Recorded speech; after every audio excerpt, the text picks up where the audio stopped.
اصابتنا الصدمه الاولى امبارح، واتحلت مجلس اداره النادي المصري اظن حل جميع مشاكله مع الاخوه المحبوسين.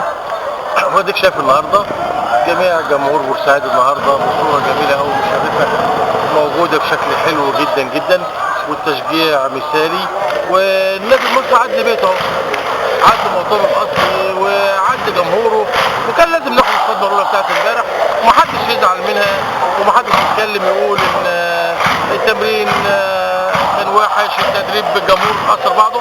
هي كان لازم المره الاولى وبعد كده كله بيتفاهم الامور، والحمد لله على اكمل وجه النهارده.